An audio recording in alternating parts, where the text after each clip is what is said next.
talk about this because I kind of left this hanging, but I do remember the most interesting people I met on the road in the last 15 years.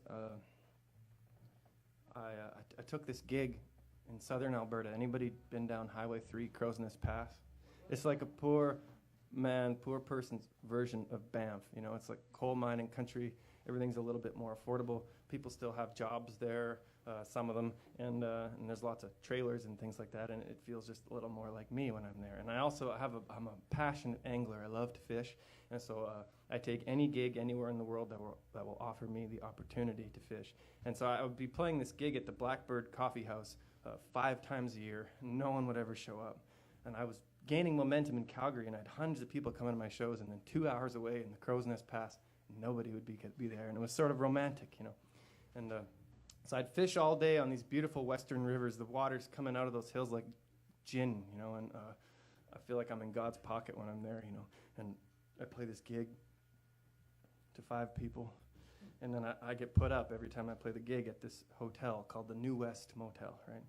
Nothing new about the place at all. It's like the wrong name. But I'm going up the stairs to my room 203. Paint's coming off the walls just the same way it was last time I stayed in that room. You know, I always get put up in the same room. I know the hotel owner pretty well after all these years. His name's Pete. Pete's an old bronc rider from Alberta. He's a rodeo man, and he's the kind of rodeo man that's hit the ground just 2 or 3 more times than he should have, you know, and his face kind of looks like it. So I'm walking up the stairs to my room, and I got my guitar in my left hand. I got a fishing rod in my right hand, and I noticed something's wrong with the scene. Someone's left the door to my room ajar. But I barge in anyway, and I put my guitar down. It takes me a moment to realize that there's something wrong, something else wrong. The TV's on, you know.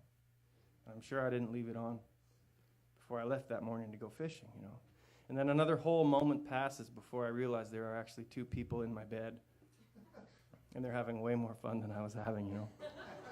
So like a bolt of lightning, I'm off to the Tim Hortons in Blairmore, Alberta, only place open in town, and the honey crullers, they're coming out fresh, you know. So I eat 6 honey crullers, and I start to feel sick. I don't feel sick because of the donuts. I feel sick because I realize I left my stupid guitar up in the room. So I think to myself, logically, maybe I could just get a new guitar, you know. And, finally, I get courage. I go talk to Pete. Middle of the night. He lives in a little Atco trailer he bought off some oil company, you know. I don't know if you've ever had the displeasure of knocking on someone's trailer door who you know is armed. But what I do is I knock, and then I take 10 steps back, and I show both my hands, you know. And I can see a curtain move, and I can see him look out, and I can see the door handle begin to turn, and just before he swings the door to his trailer open, his brand new cleaning lady, Jenny Lee, she sticks her head out of room 203, my room, and she shouts down, she says, "Sorry, boy, me and Pete had to borrow your room for a few hours."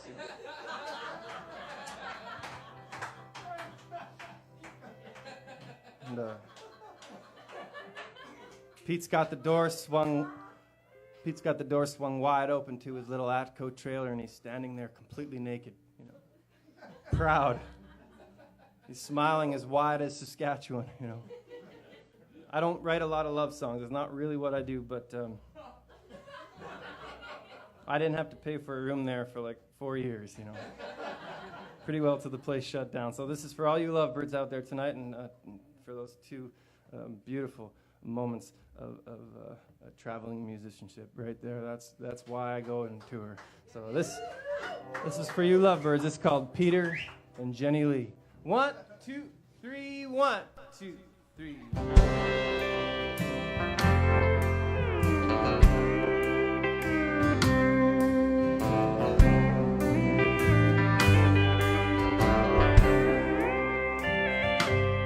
He had a face like an old door handle,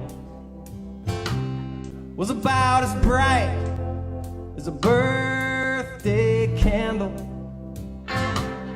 He worked the front desk at the New West Motor Hotel. He spent his last 10 years answering that silver tabletop bell. You know the kind.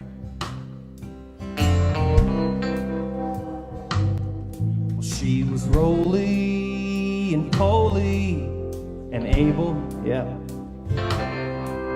And he hired her out under the table, clean the bathrooms and vacuum and run the laundry machine.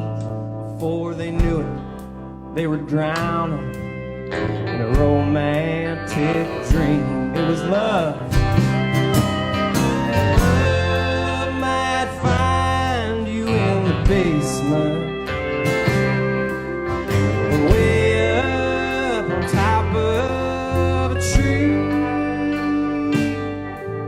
If you're lucky, you might get to feel it, strong as Peter and Jenny Lee. Show me the love, boys.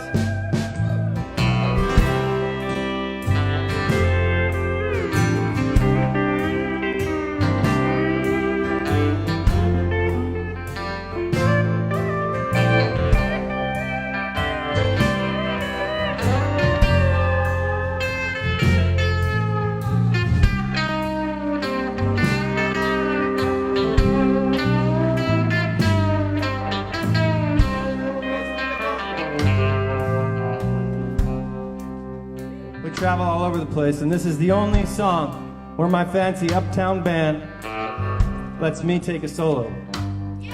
And so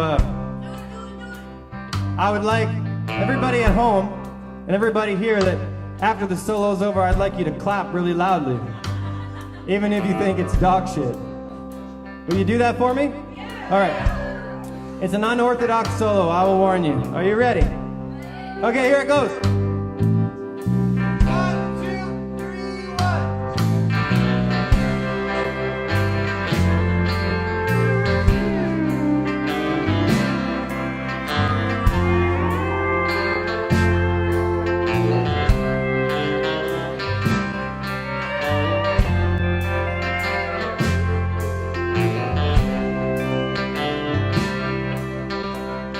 It's over.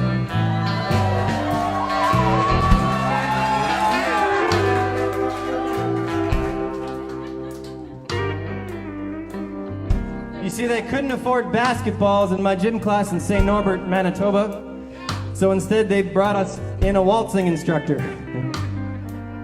I always wish I would have paid a little bit more attention to him, but you can't help how you're raised, and my dad always told me, never trust a guy with a perm, you know. So that's when I get to apologize for my poor waltzing abilities. But it's true, the people in this world that know how to dance like really well, they seem to know a little bit more about love than those guys like me who just kind of hack their way through it. Peter and Jenny Lee knew how to dance, at least from my perspective that night. They knew it was love without a doubt or a question. He was a turkey and she was the dressing. And the first night they spent up in room 203. It's my room. Making true love even truer, watching church on TV. It was holy love.